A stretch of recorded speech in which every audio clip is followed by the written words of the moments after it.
ito ay galing sa Kanya. Dahil ang crisis ay darating man sa buhay. Let's continue in the Word of God. Hindi dapat tayo magpapakigil dahil lang sa crisis. Mapalamunan yun. Nag-inig doon ka na, mayroon ka pang natutunan. Hindi po ito tumitigil. Ang buhay Kristiyano, kung saan na tayo sinusubukan, mas lalo po tayong nagiging matatag. Mas lalo po tayong nagiging agresibo. Yun po yung ating mga forefathers.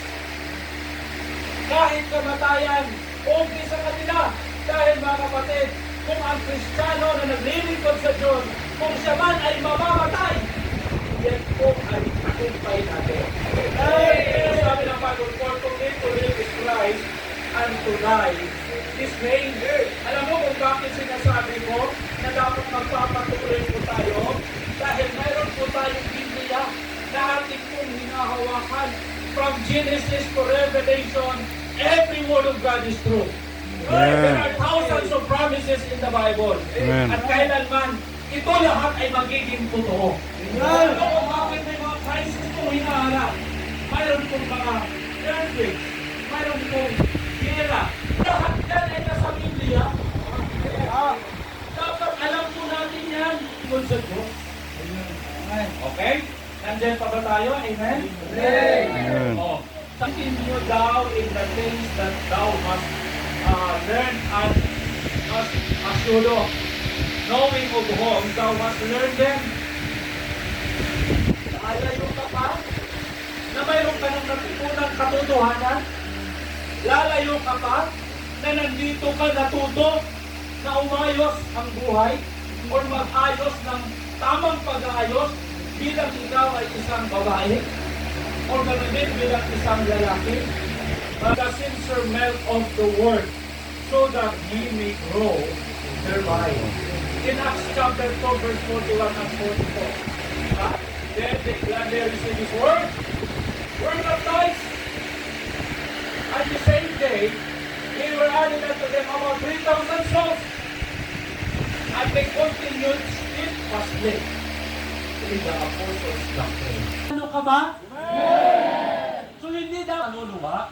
Ito pala ang magbibigay sa atin ng lakas upang kung anumang crisis na mayroon tayo ay magkakaroon po tayo ng tagumpay. Alam niyo, the most dangerous crisis happen in the life of a Christian ay hindi po yung tinatawag COVID. Dahil sa katunayan, okay, marami pong mga simbahan nag-testify dahil sa panahon ng COVID, marami pang eklesiya or simbahan na gumanda. Amen. Diba? Ako ay makapag-testify niyan. Wala ng Diyos. Okay? By the grace of God, nag-pray po ang simbahan na mapabigyan po kami, mapatayuan po kami ng parsonage. Okay? Sa time na mayroong COVID, yung aming pong parsonage sa ubos ay office ko. Sa pangalawa ay yun po yung bahay namin. May rooftop, pero hindi pa nangyari. Panginoon, bakit yan po ay hinaharap natin? Kung sasabihin natin, yung gera, ito po ay salot. Hindi. Yung totoong dangerous na crisis sa ating buhay, yan ay walang iba, kundi crisis na mawala ang salita ng Diyos sa ating mga buhay. Right. But by every word that proceeded out from the mouth of God. So ibig sabihin, mas kailangan ng tao ay salita ng Diyos. Amen. Alam mo, kung mamamatay tayo, huwag kang matakot. Dahil once na mamatay po tayo, okay, yan yung tagumpay natin. Yan, Kristo ay magbibigay sa atin ng crown doon sa langit. Pero ang salita ng Diyos, dapat ay we are immersed by the Word of God. Amen. The people are strong because they are lack of knowledge. Kaya nasabi ni Paul, kay Timothy, my son in the faith, magpatuloy Okay? Sa mga napag-aaralan mo from the Word of God. Kasi kung hindi tayo dito magtutuloy, Right. dahil kung ito po ang ating masunod, hindi ito ang magdadala sa atin sa kapahamakan. Hindi dadalhin tayo nito, okay, sa tagumpay ng pamumuhay. Amen. Dahil ito, ano po yung reason? It is the means of our salvation. Ito po yung paraan or daan para po maangkin natin yung totoong kaligtasan. From a child, thou hast known the Holy Scriptures. These are able to make thee wise unto salvation through faith in Christ Jesus. Hindi dahil ikaw ay anak ng pastor, hindi dahil ikaw ay church worker. Christ. He is the only way, the truth, and the life. No one cometh unto the Father but by me. In Romans chapter 10, verse number 17, cometh by hearing, and the hearing by the Word of God. Ating kamuha, ito po yung pinakamahalaga, pinaka-importante sa ating buhay. Amen. The Bible says, for what shall it profit a man if he shall gain the whole world and lost his own soul? Hindi ka mayaman, pero mga kapatid, kung ligtas ka, isa ka sa pinakamabalat na tao sa mundo dito. Sa pinakamabalat na tao dito po sa Timaras. Doon sa Iloilo. Doon sa Aklan. Bakit? Kasi ligtas po tayo. Ang ating tagapagligtas ay walang iba kundi si Kristo Jesus lamang. Amen. The Lord Jesus, and shall believe in thine heart that God hath raised him from the dead, thou shalt be saved. Upon the name of the Lord shall be saved. Amen. More than 2,000 years na ang nakalipas, siya po ay naparusahan, nilatigo, ipinako sa cross, at habang siya ay nabayubay doon sa cross, siya po ay binanghaw, at doon po yung dugo niya ay nanagang dito yung lupakan.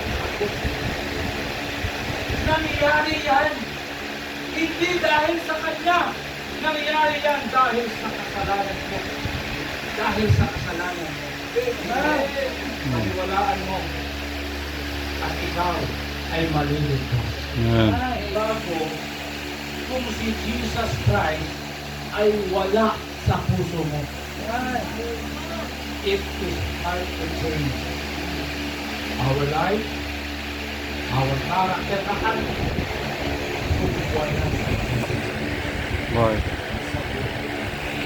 Siguro pwede. Okay? Na ikaw ay nakakilala kay Jesus, alam mo, na si Jesus ay Christ ay tagapagligtas. Pero kung hanggang ganun ka lang, mahirap magbago. Kasi ganun din yung mga Katoliko. Ganun din yung mga nakapasok doon sa mga personal. Alam nila na si Jesus Christ ay tagapagligtas. Pero bakit nangyari sa kanila yan? Bakit hindi nila kayang mabago ang buhay? Dahil ang totoo, hindi nila tinanggap si Jesus sa buhay nila bilang kanilang Panginoon at tagapagligtas. Mahirap sumunod sa Diyos na ang tatay ko pa rin ay si Jesus. Iyan ko natin. Minsan pinipisyon, bakit kailangan na ako ay magkanda? Bakit sinasabi na dapat kailangan mag-iskuda? Kung Kristiyano ka, magpapasalamat ka pa ng ganyan. Diba? Hindi mo dapat i-question yan. Bakit kailangan na magtakin ako? Bakit kailangan na ako ay magdadala ng Bible? Mga kapatid, yan ay gawain ng totoong anak ng Diyos. Yan yung totoong gawain na may Kristo sa buso. May Kristo sa buhay. Okay?